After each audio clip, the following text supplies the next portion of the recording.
right now on Deconstructed. To find out how everyday things work, we strip them down, cut them up, and tear them apart. In this episode, the tire. When it rains, to avoid losing its grip on the road, it pumps up to 12 pints of water per second. The air conditioner. It uses a very special fluid to capture the heat inside and expel it outside. The electric toothbrush. So that it doesn't electrocute anyone, it transfers the electric current without any physical contact. And the turntable. To read music in the grooves of a vinyl record, it transforms lumps and bumps into electricity. And that's how it works. Deconstructed. We take things apart so you don't have to.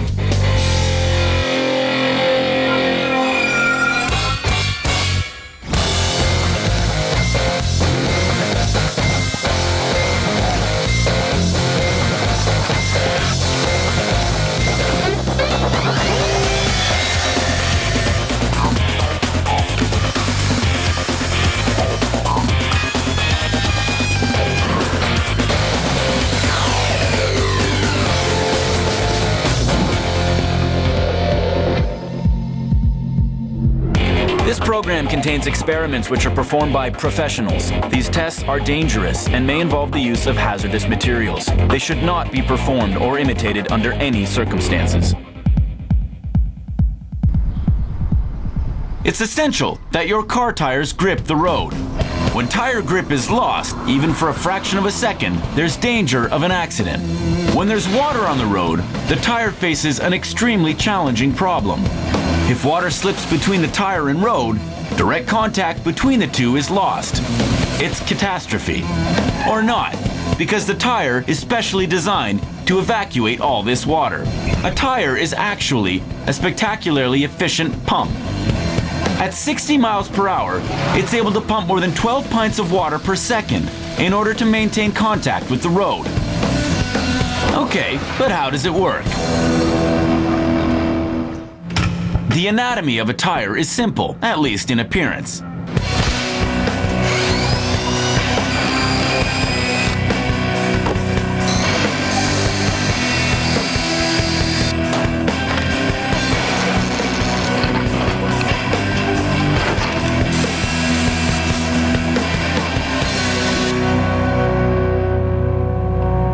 This rubber donut is a complex combination of more than 120 different materials.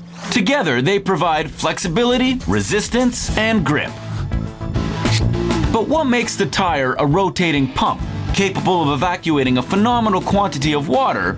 The design of the tire grooves. There are 4 main grooves that make up the circumference of the tire. Then there's a whole series of smaller, perpendicular grooves. The empty space in the surface of the tire created by these grooves is what allows it to pump water out from under and maintain direct contact between its surface and the road. Moving forward on a wet surface, the tire pushes the water, which forms a wave in front of it. The wave barely lasts a fraction of a second. It's quickly crushed by the tire. This is the most dangerous moment. The water penetrates the grooves and fills the available space. If the water is not immediately evacuated, the tire could climb onto the water, lose direct contact with the road, and begin skidding. It's the pressure exerted by the car which transforms the tire into a water pump. Thousands of pounds of iron exert immense pressure on the tire, its grooves, and the water they contain.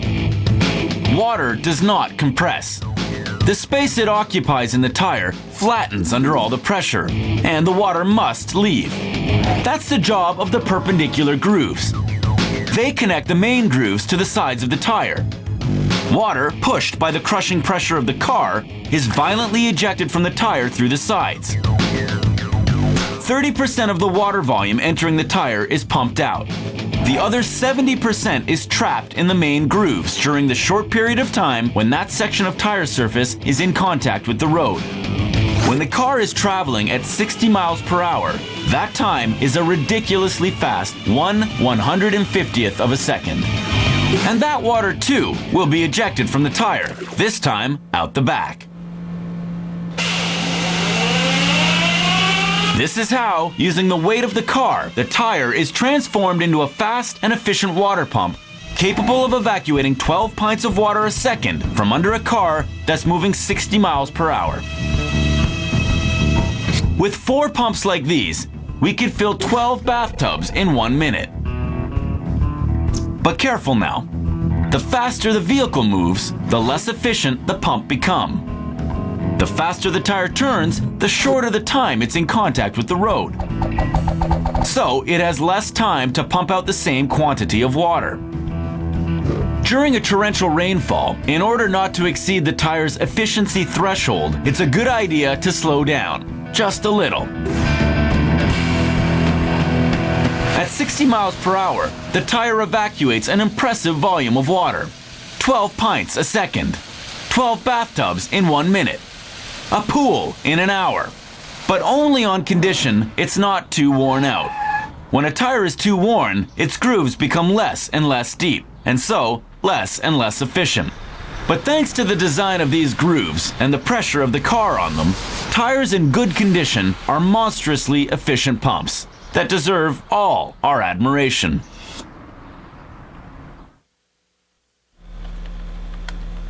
The air conditioner. It harnesses the characteristics of a very special fluid to cool the air around us. When this fluid passes from a liquid state to a gaseous state, it absorbs a phenomenal quantity of heat. And when it becomes liquid again, it releases this heat. In fact, to cool a room, the air conditioner captures the heat inside and expels it outside, thanks to a fluid's change of state.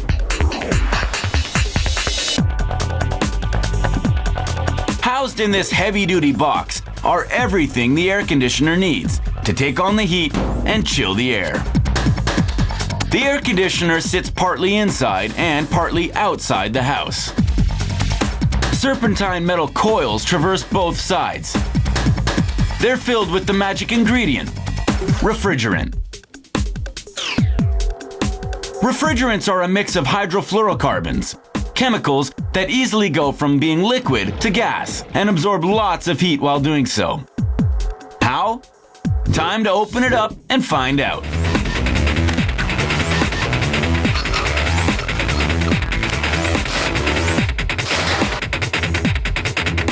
At the indoor end of the unit, a fan pulls in air from the room. The heat in the air is transferred to the refrigerant inside the coil. The heat-deprived air then gets blown back into the room, but it's much cooler. Simple enough. Hot air comes in and chills out as it blows across the frigid coils, then back into the room. But where does all the heat go? And how the heck does the refrigerant keep chilling even on the hottest days? The key is phase transition.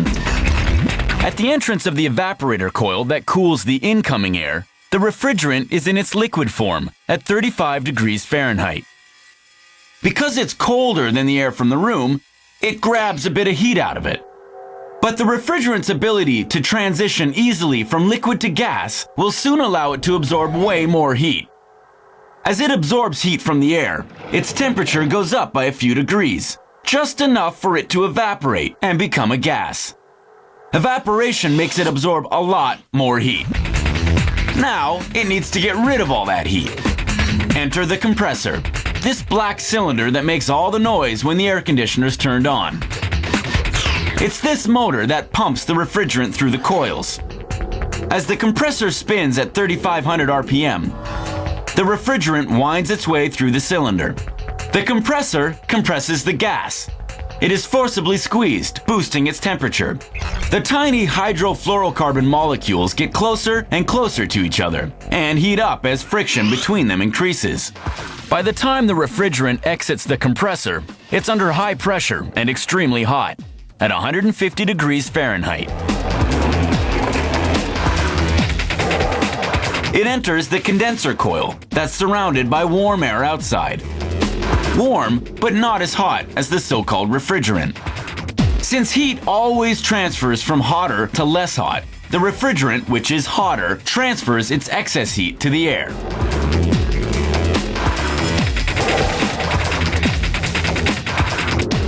As it winds around the condenser coil, the refrigerant loses enough heat to condense, becoming liquid again.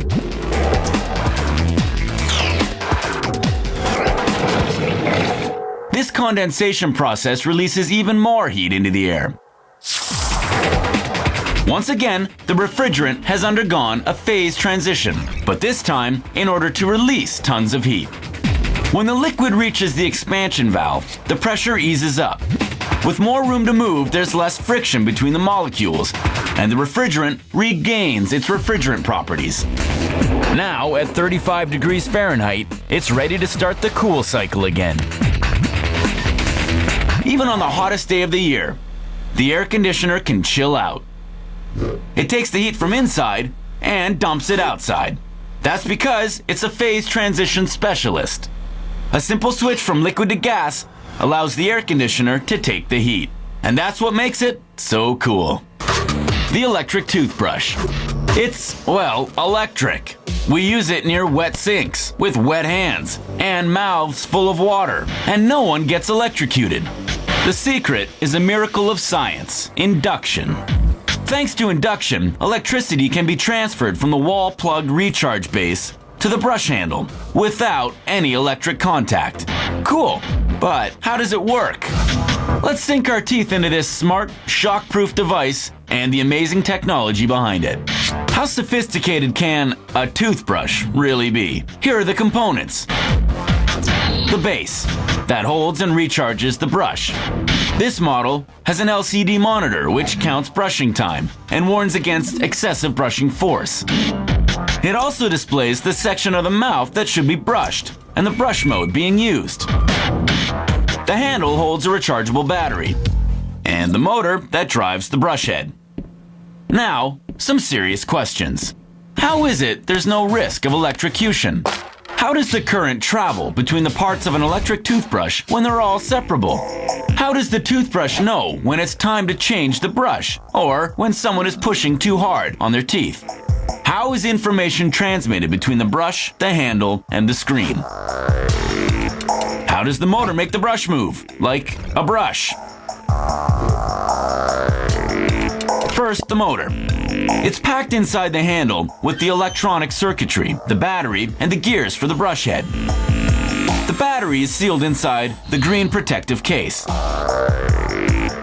It powers the motor, which spins at 10,000 revolutions per minute.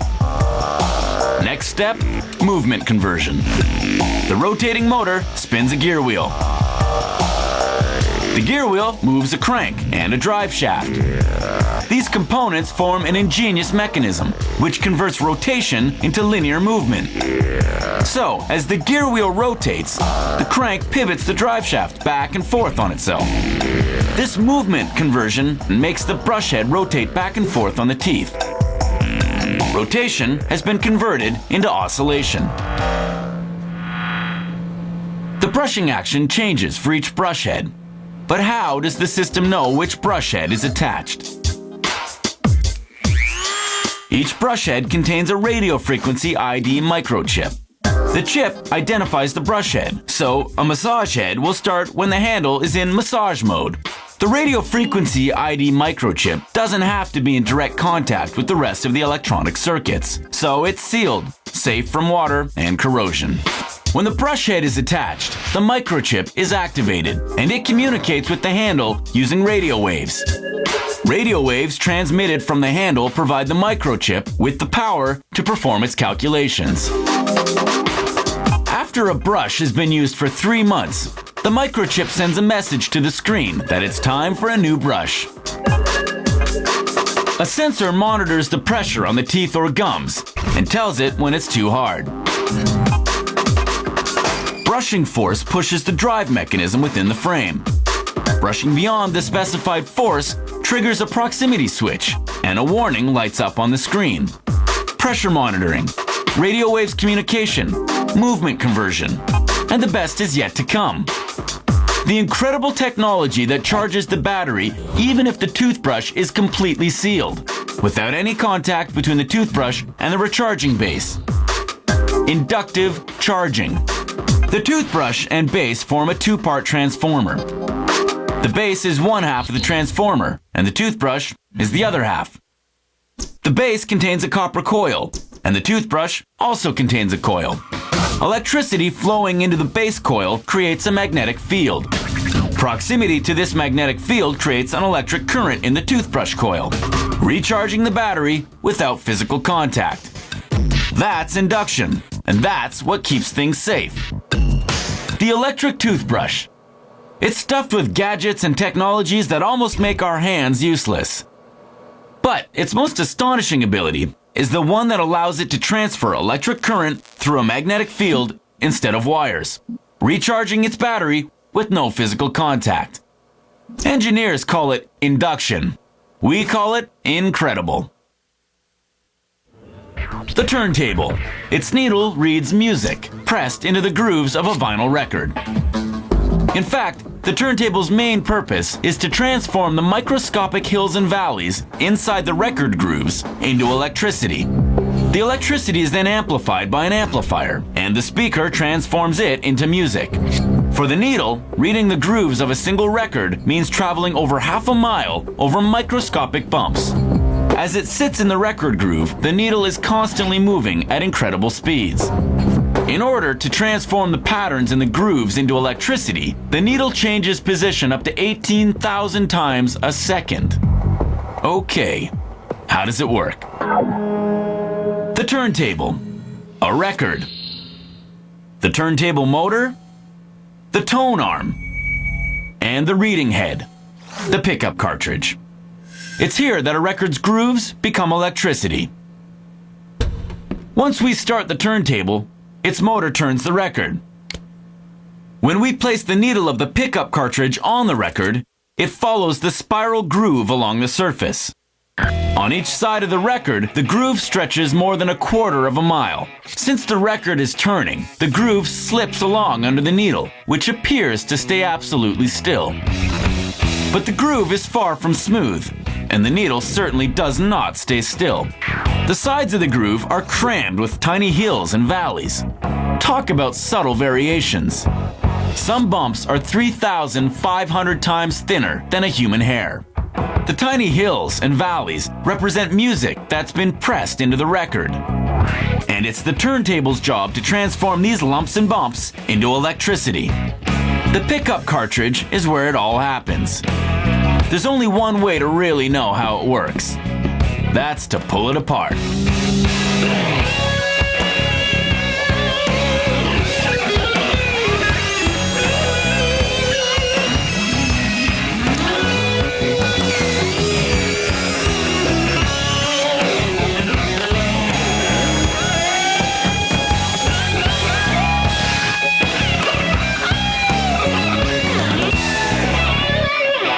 The needle, which is made up of 2 pieces, the cantilever, and at its extremity, the stylus. A magnet, copper coils, and conducting wires. As the record turns, the stylus continuously follows the hills and valleys in the groove. The stylus is incredibly busy, moving up and down and left to right. It changes position up to 18,000 times per second. The pickup cartridge transforms this rough ride into electricity. How? As the stylus bumps along, it travels with a magnet that's attached to the cantilever. It's also bouncing every which way. And that's actually what starts the process. A magnet emits a magnetic field.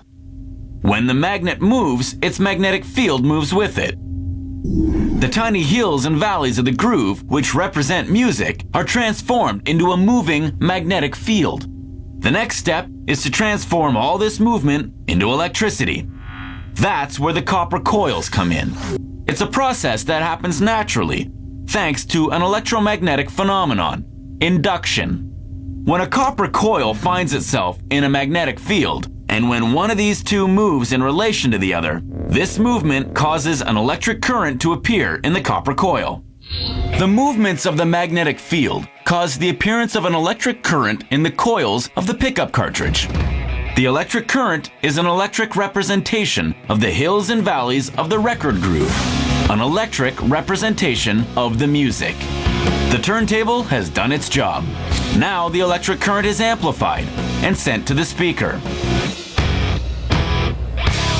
The turntable is a virtuoso of precision. By ingeniously exploiting magnetic phenomena, it detects hills and valleys 3,500 times smaller than a human hair, which it then transforms into electric current representing music. Transforming tiny hills and valleys into electricity in order to read the music pressed into a vinyl record. That's a performance nothing short of spectacular.